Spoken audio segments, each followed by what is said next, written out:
Hey, y'all, and welcome back to the Intuitish podcast. I am your host, Tisha, and today we are going to be talking about the power of daily rituals. In such a fast paced world, we need these moments where we're able to stop, put a pause on the world, and connect in with our true selves. And the antidote to that is a daily ritual. They allow us these intentional moments for us to get grounded, to tap into ourselves, realign our energies, and just reconnect with our desires and who it is that we truly are. I remember when I first implemented a daily ritual, and it was such a game changer at that point in my life because I was really focusing on self-awareness, and I needed to implement those practices to make sure that I was constantly showing up and checking in with myself and connecting with myself on a deeper level so that I could have that awareness. So it's such a powerful way for us to really tap in. So I'm really excited to share this episode with you. The first thing that I want to talk about is what a daily ritual is. A daily ritual is a set of actions that you do in a prescribed order. And this is different from a routine because a routine is more so about completing tasks. But with a daily ritual or a ritual is more so about the intention that you're putting into the task that you're doing. So for instance, brushing your teeth. That is a part of your routine. That is a task that you have to do out of necessity. You can create some intention around your tasks and your routines. So, for instance, if you're brushing your teeth and you're also thinking about the intention that you're setting for the day, so whether that's remaining positive, being in a state of peace, that turns a routine into a ritual, or basically it infuses both together so that you're able to kill two birds with one stone. But yes, a daily ritual can be as simple as enjoying a cup of coffee or tea. It's more so about creating meaningful experiences that help you connect with yourself. So the next thing that I want to talk about is benefits of having a daily ritual. And the first thing is awareness. So again, this is a part of the reason why I mentioned earlier that I personally started my daily ritual journey is because I wanted to create more awareness of self. But by creating rituals, you're able to really tap into your mind and also tap into your emotions to gain a greater sense of clarity. The second benefit of having a daily ritual is being grounded and having stability, or having a sense of stability. So while we're moving about in this world, sometimes there's so much going on a daily basis that it can create this very out of body experience where we're almost mindless and we're just going and going and going. But creating and implementing a daily ritual can really help to ground you, to ground your energy, and to help you feel centered and aligned within yourself, especially when there's so many things going on and there's so many things pulling at you or pulling on you. We have so many different roles in our lives, right? So whether you're a mom or a daughter or a CEO or an employee, we're being pulled in so many different directions and we're bombarded with so many different roles in our lives that we need to play. So having a daily ritual gives you the time to just focus on you and to become grounded within yourself. The third thing that it does is enhances your intuition. So going back to the first benefit, which is creating a sense of awareness, the more aware that you are with your emotions and your mental energy, and the more clarity that you're able to have, a side effect of that, a positive side effect of that, is it also enhances your intuition and makes it much easier for you to hear yourself, to hear what it is that your inner voice really wants, and really to hear your inner truth and become more aligned with that. The fourth benefit is it creates a sense of mindfulness and it really brings you in the present moment. And I think this is super important. In the previous episode, I talked a lot about how when we are in the process of making decisions, a lot of the time we're thinking about the future or we're thinking about the past, right? Past mistakes that we made or past decisions that are crippling us or making us become stagnant when it comes to making current decisions at play. But when you have a routine, it allows you to be more mindful and more in the present, because a lot of the times, most of us are operating out of a past state or a future state. Very rarely are we operating out of the present state, right? When we are here, we're already thinking about what we got to do the next day or what we got to do within the next hour. We're not in this moment, in this current present reality. By creating a daily ritual, it gives you these moments to really just tap into where you are right now in this very moment and nowhere else. Okay, y'all. So the next thing that I want to talk about is the different types of rituals that you can have. And again, rituals can technically be routines as long as you're putting the intention into it. The first type of ritual is a morning ritual. So a morning ritual can be simply starting your day with a meditation or a gratitude practice or journaling. But the idea here is basically setting your day up to have a positive start.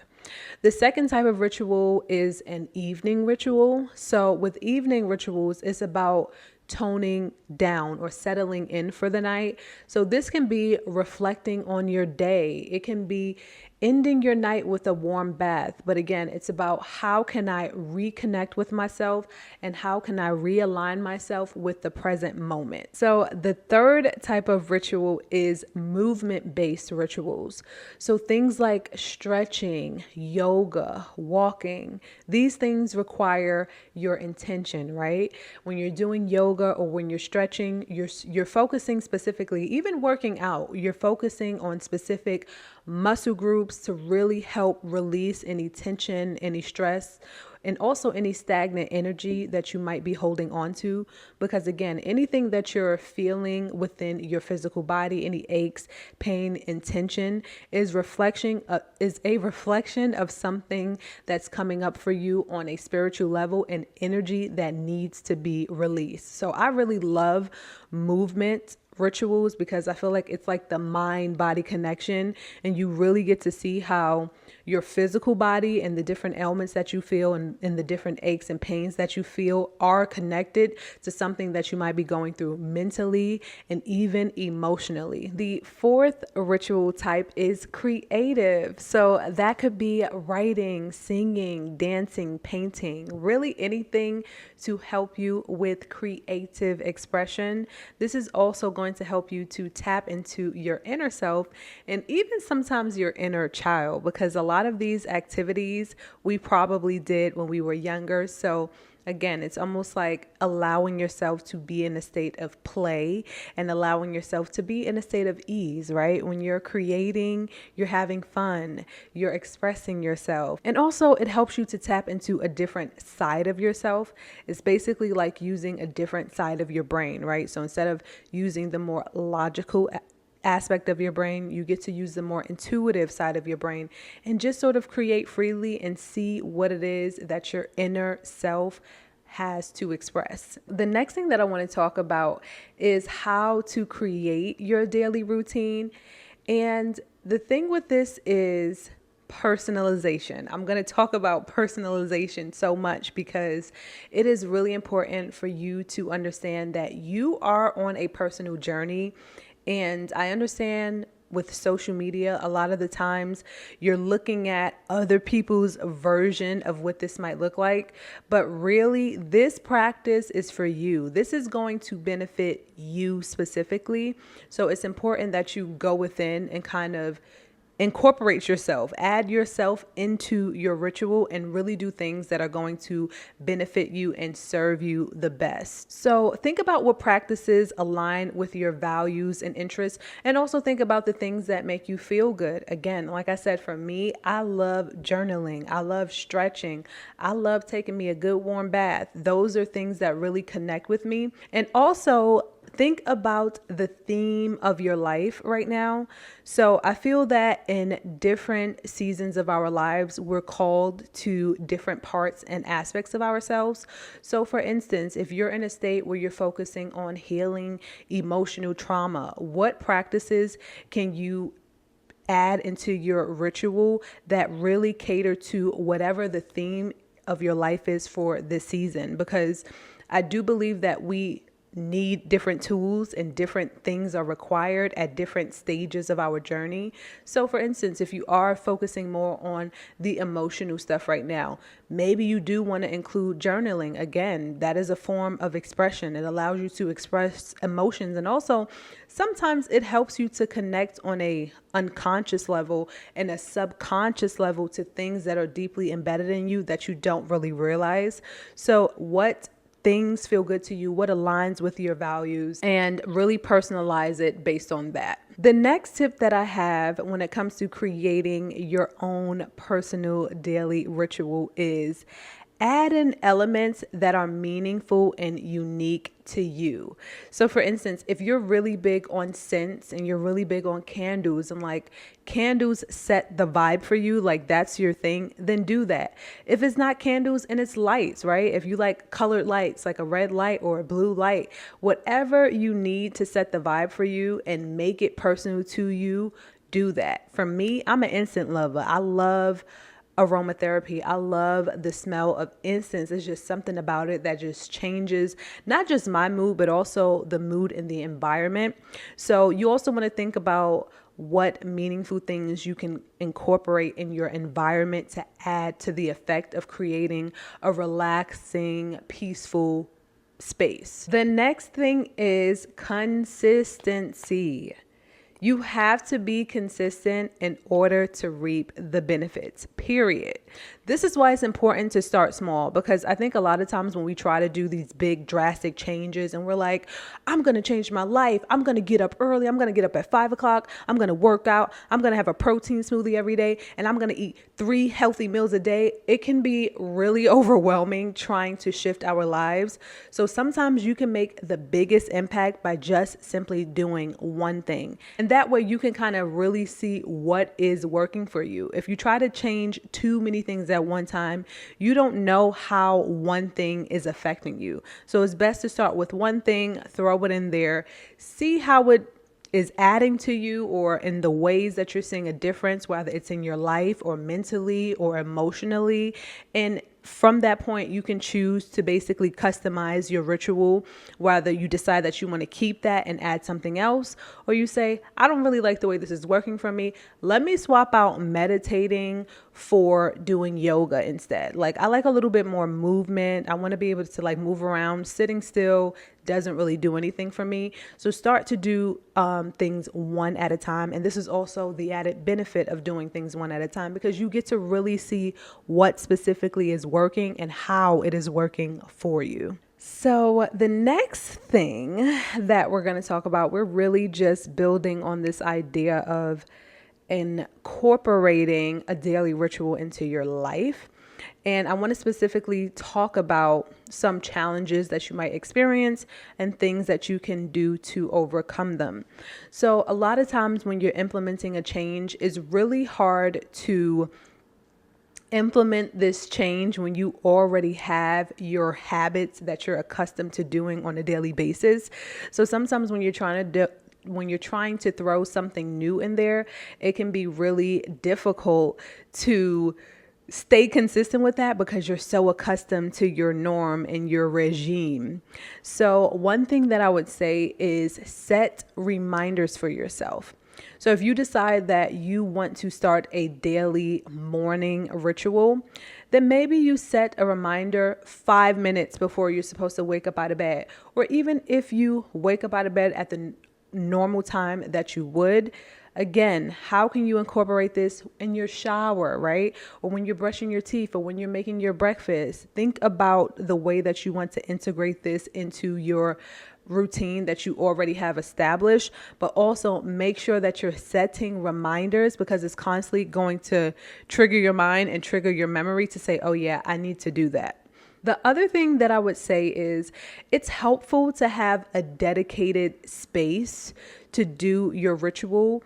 It's almost like, for instance, when you go to work, that setting is what puts you in the work mindset. When you go to the spa, that setting is what puts you in a relaxing mindset.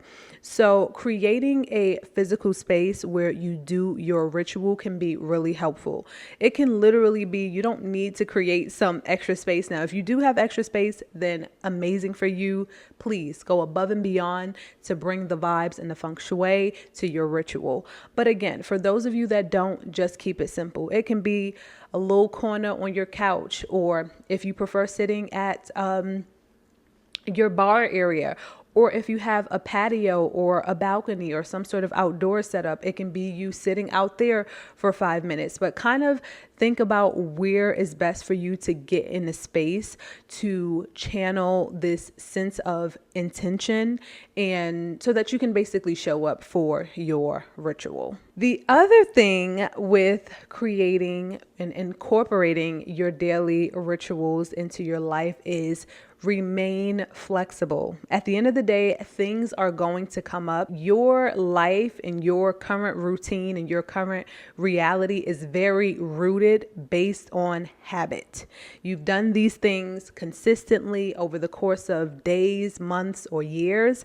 And so trying to throw this new thing in there can be a little bit challenging. But even if you miss a day, it's okay. Don't be hard on yourself. Don't harbor on it. Just pick things back up. Or again, make sure that you're being proactive about how can I shift, change, and pivot to make sure that I show up. So an example of that would be if you want to work out or do yoga in the morning as your form of intention setting. Let me lay out my yoga clothes the night before so that when I get up in the morning, I know what I'm wearing and I can hit the mats. So just be flexible and work with yourself. You kind of know your habits, and that's both good and bad habits. So if you know you have bad tendencies, how can you sort of eliminate those bad tendencies so you can get on to practicing the good ones? So we talked all about the power of daily rituals and every aspect within that conversation that I wanted to build on. Now I want to go a step further and talk about some practices, because I feel like throughout these episodes, I've been mentioning these things here and there. I've been saying, well, meditate and spend time with yourself and do these things. But I wanted to make sure I have an entire episode that was dedicated to really developing on what this looks like to give you all some sense of guidance and direction. So now I want to talk more about these specific practices in detail and just elaborate a little bit more, and also give you some prompts and some different ideas so that you understand how you can really put this into practice in your daily life. So the first thing that I want to talk about is meditating. So meditating can create a sense of mindfulness for yourself. It can release mental clarity. It can bring you to a state of peace. There are so many different ways that you can use meditation as a benefit in your life. But I specifically want to talk about the practice of how to show up to your meditation. And this is just an idea. At the end of the day, there are so many different ways that you can incorporate and approach meditation. And even if you're looking for more guidance outside of this, there are guided meditations. There are so many different things that you can do.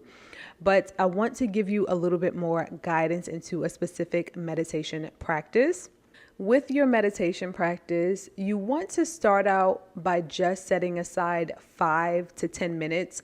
I would say use a timer, because once you set a timer, you're not going to be in your mind. It's one less thing to think about, one less thing to distract you from being in the present moment of the meditation. So I would say set your timer for about 5 or 10 minutes.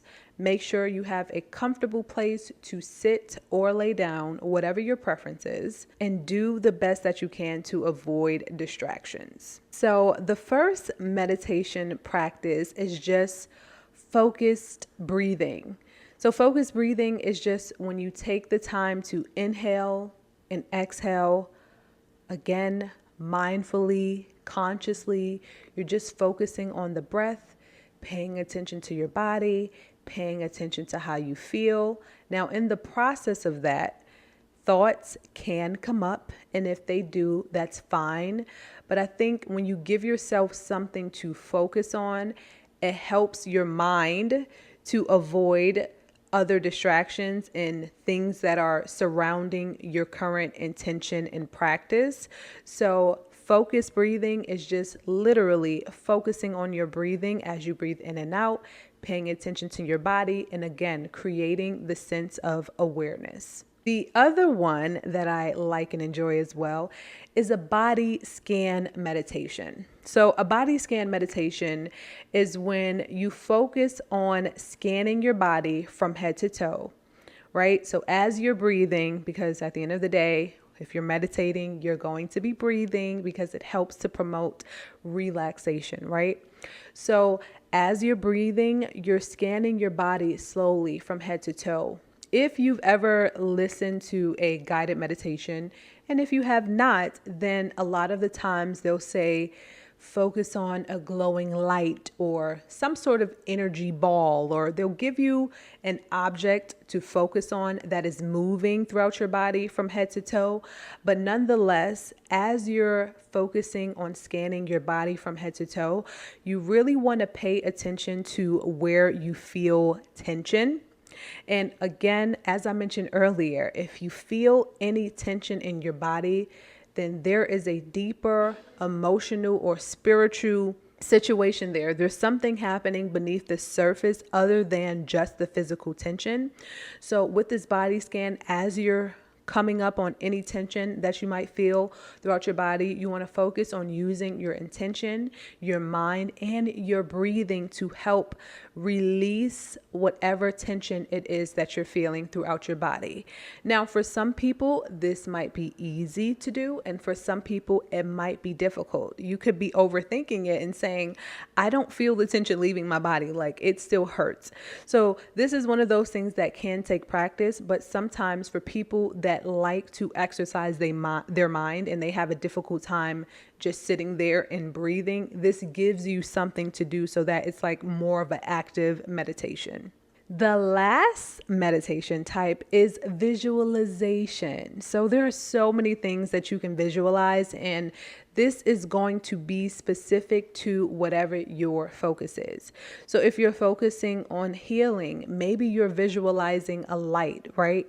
If you're into the chakras and you're focusing on your heart chakra, again, emotions. I don't know why I've been using this as an example so much, but if you're focusing on your emotions, then maybe you're visualizing the color green.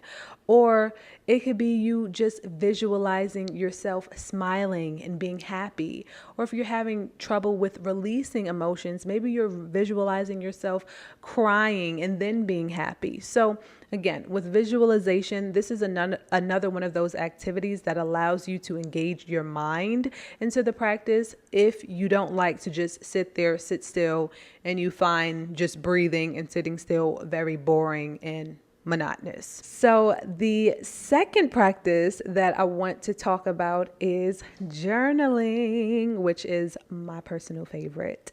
So with journaling helps you to unclutter your mind. Again, it really taps in and channels your subconscious mind and any unconscious thoughts that you might not be aware of. So journaling is very powerful when it comes to getting in touch with yourself on an integral level. There is something about putting pen to paper that it almost bypasses your conscious mind, and it's just your inner self speaking to the pages, and it's the most beautiful thing. You can find some profound insights and informations about yourself simply from just journaling, simply from just writing. So I want to get into some practices that you can do. The first thing that you can do is morning pages. Morning pages is when you take the time to write 3 pages of whatever it is that comes to your mind nonstop. So it's essentially a free write. You can literally just say, I woke up this morning and I'm feeling really tired today. I don't really have a lot to talk about, But yeah, anyway, yesterday was so fun and it kind of just allows you to flow and flow. And like I said, that's why you never know what's going to come up, because you can start here and end up somewhere completely different that you had no intentions on going to. So I really enjoy free writing slash morning pages because it's not specific. It gives you the freedom to just write about whatever's coming to your mind. And also it gives you the opportunity to understand yourself better, to understand the thoughts that you're thinking, because a lot of the time our thoughts just live in our brain and we don't really get the chance to hear them out loud sometimes. Sometimes I wish there was like a mind recorder that I can play back at the end of the day to listen to the thoughts that I have on a daily basis. And that's what journaling gives you the opportunity to do. The second journaling idea is intuitive journaling, right? So if you want to tap more into what your inner voice is trying to tell you, you can simply ask, what is my intuition trying to communicate with me right now? Like, ask the question and then just start writing. You don't even think about it. Don't think, I don't know. Just start writing. Whatever, something will come to your mind. I promise you, something will come to your mind. And even if nothing comes to your mind, write that down. Nothing came to my mind right now, but I asked my intuition, what is it that I need to know?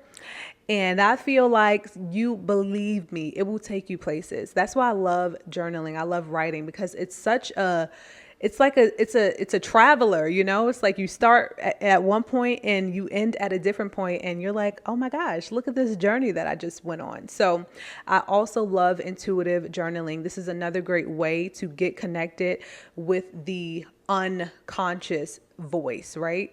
The voice that is internally embedded with us, that it's always there, it's always talking to us, but sometimes we need time to just listen and pay attention to what it's saying. And that's what this journaling practice is for, and that's what it does. So the last kind of journaling practice that we're going to talk about is gratitude journaling. And I love gratitude journaling because it really does raise your vibration. So this is especially good if you are in a season where you're just feeling really down and you're having a hard time struggling with reasons to be happy and to just be content with wherever it is that you are right now while you're in the process of making it to the next phase of your life.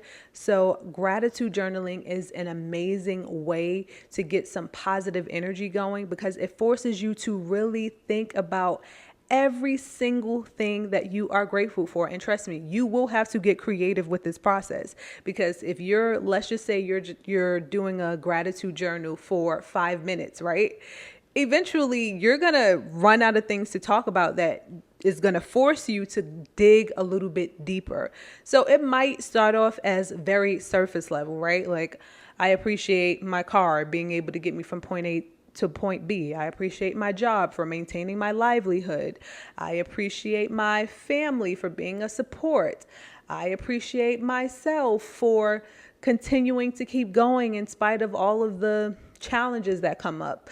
But eventually you're going to get to a point where you're like, what else am I grateful for? And that's where you're on the brink of something beautiful. It's when you think that you have nothing to be grateful for, you end up finding something else to be grateful for. And then you realize by the end of it that you have 100 things to be grateful for in spite of the few minute things that might not be going according to plan or the way that you want. So it really gives you something to appreciate in your life and in the present moment, especially when the negative of our current experience can be highlighted and the more positive seems to take a back seat. So gratitude journaling is a great way to put the positive in the front seat and put the negative in the back seat and hopefully in the trunk and eventually just out the car altogether.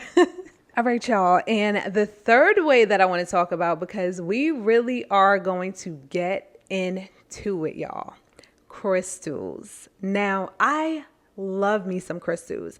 So crystals have so many different healing properties and just metaphysical properties, period. A lot of people use them for manifesting, for healing, and not just healing on a spiritual or mental level, but even physically. There are crystals that you can use to help release stress and anxiety. So there are a plethora of crystals out there that you can use for honestly anything that you might be going through, whether it's doubting yourself, not feeling confident in yourself, struggling with loving yourself, struggling with attracting money, finances. There's literally a crystal for everything. So again, the first thing that you want to do is choose a crystal that is focused on whatever your specific needs are. Again, if you need guidance, you can simply just Google, what crystals can I use for luck? What crystals can I use for love? What crystals can I use for more money? And it will definitely give you some guidance. Once you have selected your crystal, the next thing that you want to do is set your intentions with that crystal. Your intention can be simply, I am going to bring more self-love into my life, or I want to bring more money. I intend to bring more money in my life. Or if you want, you can set your intention in the form of affirmations by saying, I am abundant, I am love, I am beautiful, I am courageous, I am smart, whatever. Again, this is going to vary depending on whatever your specific focus is. The next thing that you're going to do is incorporate these crystals in your daily life. And the beautiful thing is, we just did a whole episode of ways that you can incorporate a daily ritual, which means that you can use this crystal in your daily ritual. You can use it in your morning ritual.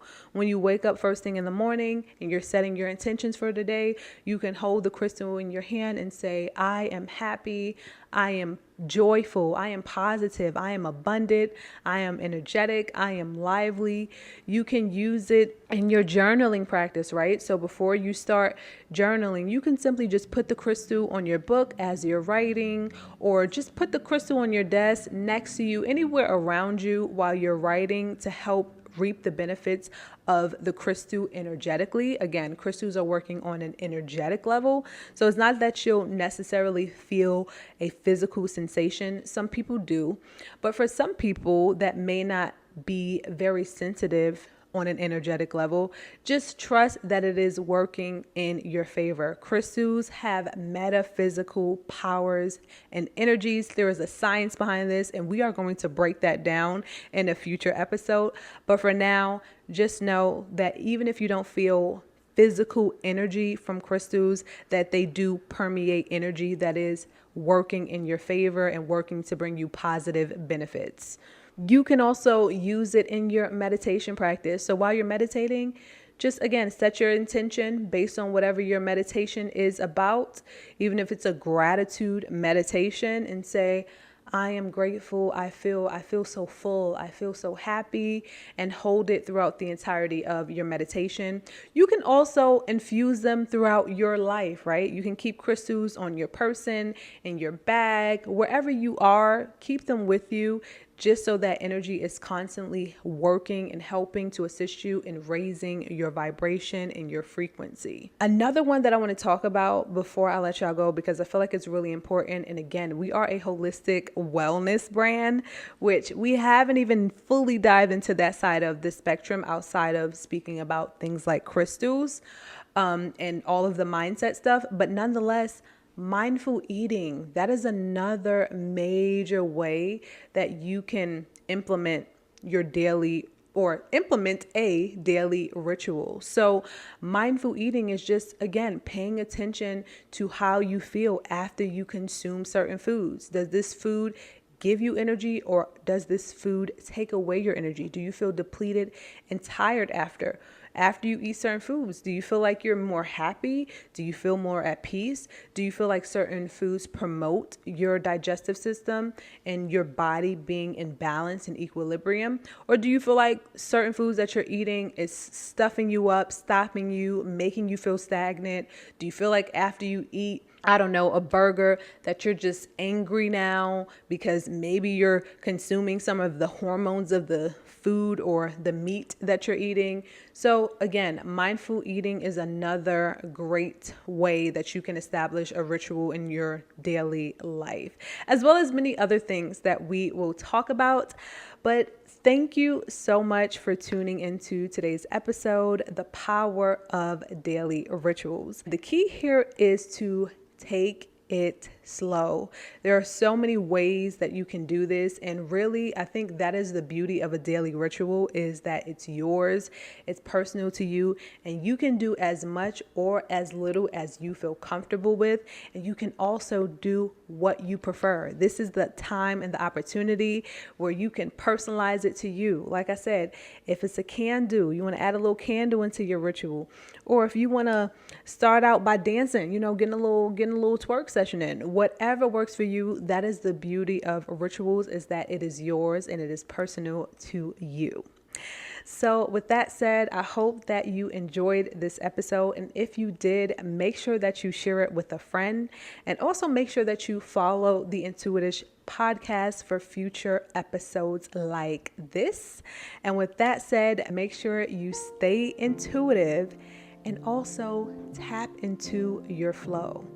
With that said, I'll see y'all in the next episode. Take care.